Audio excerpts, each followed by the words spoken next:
নিজেকে প্রোগ্রেসিভ ভাবতে কিন্তু আমরা সবাই পছন্দ করি, তাই না? আসলে কি আমরা প্রোগ্রেসিভ? আসুন একটু মিলিয়ে দেখি, নিজেকে নিজে একটু অ্যাসেস করি।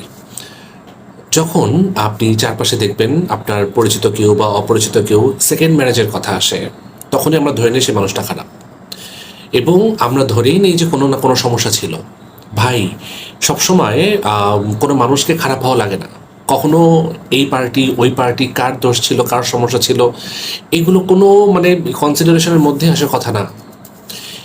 ডিভোর্স, সেকেন্ড ম্যারেজ, এগুলো হতেই পারে। একটা সম্পর্ক যখন ভেঙে যায়, ডাজ নট মিন যে এখানে কেউ খারাপ ছিল। দুজন ভালো মানুষের মধ্যেও কিন্তু কখনো সম্পর্ক খারাপ হতে পারে, সম্পর্ক সেটা নাও টিকতে পারে। কারণ যার যার প্রিন্সিপাল তার তার কাছে। মানুষ তো আর প্রথম দিকে বোঝে না যে একটা সম্পর্কে জড়ালে সেটা সারা জীবন একইভাবে চলবে কি চলবে না। কে কতটুকু ছাড় দিবে, কে কতটুকু ছাড় দিবে না, কার কতটুকু ছাড় দেয়া, কতটুকু সহজ, কতটুকু কষ্টকর, কে কাকে কতটুকু বুঝলো না বুঝলো না, এগুলো আমরা দর্শক হিসাবে কখনোই বুঝবো না আরেকজনের জীবনের ব্যাপারে। যতক্ষণ না পর্যন্ত আমরা তার জীবনে থাকবো, তার জীবনের সব কিছু আমি আমার সাথে হবে, ততক্ষণ তার আগ পর্যন্ত আমি কখনো বুঝবো না। সো যেখানে বুঝবো না সেখানে কমেন্ট করা উচিত না।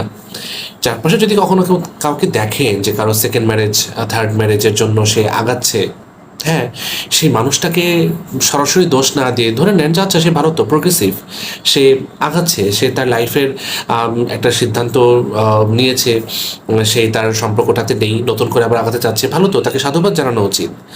তবে মানে কেন জানি আমরা এটা এভাবে ভাবতেই পাই না।